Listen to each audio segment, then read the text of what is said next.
Protesta ang daang-daang miyembro ng dalawang grupo ng transportasyon sa lungsod ng Quezon.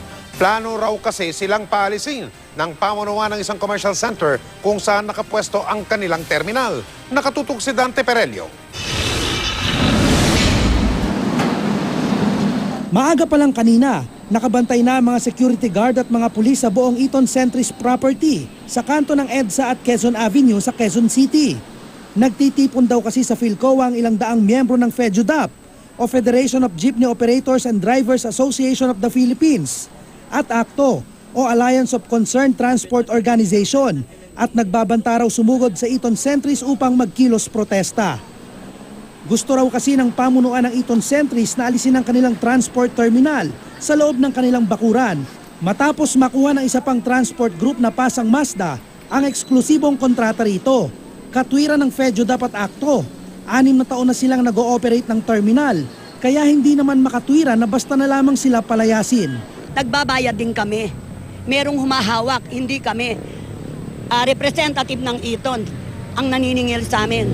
Ngayon, ibinigay kay Obet.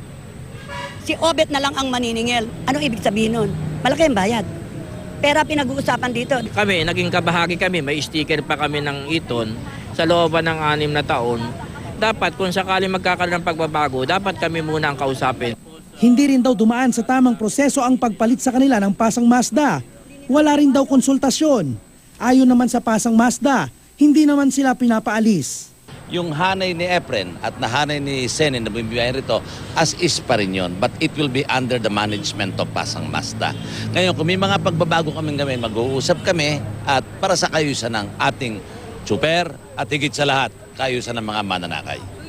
Kaya bago lumala ang sitwasyon na magitan na ang MMDA, kinausap ni Chairman Francis Tolentino ang magkabilang panig sa isang closed-door meeting. Pagkatapos ng pulong, si Ka-Obet, si Ka-Seni at si Ka-Efren ng ACTO na magko-coexist na lang sa lugar ng dito sa Centris. Meron nilagdaan kaming kasunduan kanina at nangako naman si Ka-Obet na handa siya makipagtulungan doon sa dalawang grupo. Pinagpatong-patong pa nila ang kanilang mga kamay bilang simbolo ng pagkakasundo at pagkakaisa. Hindi naman nagbigay ng pahayag ang Eton Centris sa usapin ng nagbabangayang transport groups. Dante Perelio, Nakatutok, 24 Oras.